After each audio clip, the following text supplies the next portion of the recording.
అందరికీ నమస్తే ఫ్రెండ్స్.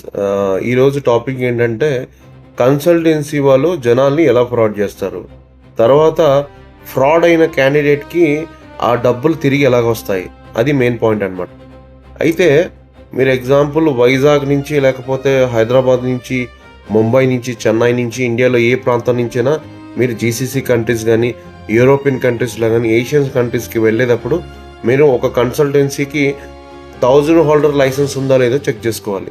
లేకపోతే కొన్ని చిన్న ఇన్స్టిట్యూట్ అంటే చిన్న కన్సల్టెన్సీ వాడి దగ్గర లేకపోయినా, ఎవరైతే మెయిన్ ఈ కన్సల్టెన్సీ నుంచి జాబ్ మనకు వచ్చింది, ఎవరైతే మెయిన్ కన్సల్టెన్సీ ఉంటాడుగా వాడికి 1000 హోల్డర్ లైసెన్స్ ఉందో లేదో చెక్ చేసుకోండి.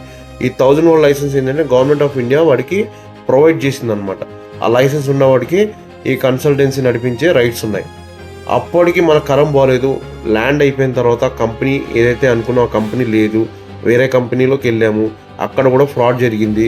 మీరేం చేయాలంటే ప్యానిక్ అవ్వకూడదు. ఆ సిచ్యువేషన్లో లోకల్లో ఇండియన్ గవర్నమెంట్ది మనకి ఇండియన్ ఎంబసీ ఉంటుంది, ప్రతి కంట్రీస్లో ఉంటుంది. ఆ కంట్రీలోకి వెళ్ళి ఇండియన్ ఎంబసీలో బాస్ మనకి ఇట్లా జరిగింది, నాకు ఇండియాలో ఇదని చెప్పి తీసుకొచ్చాడు, ఇక్కడికి వచ్చి వేరే కంపెనీలో ఈ విధంగా పెట్టాడు, నన్ను వాడుకుంటున్నాడు, నాకు ఇబ్బంది అవుతుంది అని చెప్పండి. వాళ్ళు రియాక్ట్ కాలేదు అనుకో, అవుతారు 100%.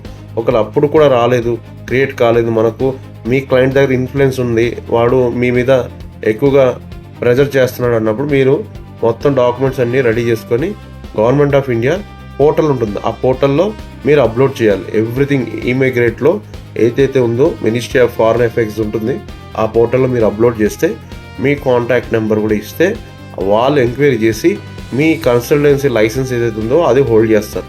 హోల్డ్ చేసిన తర్వాత వాడు దిగొస్తాడు. వచ్చినప్పుడు మిమ్మల్ని పిలిచి మీకు ఇవ్వాల్సిన డబ్బులన్నీ ఇచ్చి మీ ప్రాబ్లమ్ సాల్వ్ అయిపోతుంది 100%గా. ఇట్లా చాలామందికి రికవరీ చేసింది గవర్నమెంట్ ఆఫ్ ఇండియా. అందులో నేను కూడా వన్ ఆఫ్ మెయిన్, నాకు కూడా అలా జరిగింది, నాకు కూడా డబ్బులు ఇచ్చాడు. అది ఇక్కడే హైదరాబాద్లో గాంధీ భవన్ ఆపోజిట్లో ఉంటుంది ఆఫీస్. అట్లా చాలా సిచ్యువేషన్స్లో నేను కూడా ప్యానిక్ అవ్వకుండా ఎదుర్కొని బయటపడ్డాను. మీరు కూడా ఇట్లాంటి ప్రాబ్లమ్స్ వచ్చినప్పుడు నాకు కామెంట్లో పెట్టండి, నేను మీకు హెల్ప్ చేస్తాను. నాకు ఒక్క రూపాయి కూడా అవసరం లేదు. నేను హానెస్ట్గా పనిచేస్తాను, హానెస్ట్గా నిజంగా ఉన్నట్టు చెప్తున్నా. ఇందులో కూడా నన్ను తప్పు ఎంచకండి. ఇది జనాలకు హెల్ప్ కోసమని ఈ వీడియో పెట్టాను. ఈ వీడియో మీకు నచ్చిందైతే లైక్ చేయండి, షేర్ చేయండి, మీ ఫ్రెండ్స్ అందరూ కూడా ఉపయోగపడితే డెఫినెట్లీ నాకు ఈ వీడియోకి 100% నాకు సాటిస్ఫాక్షన్ వస్తుంది. And signing off Nagendra Kumar. జై హింద్.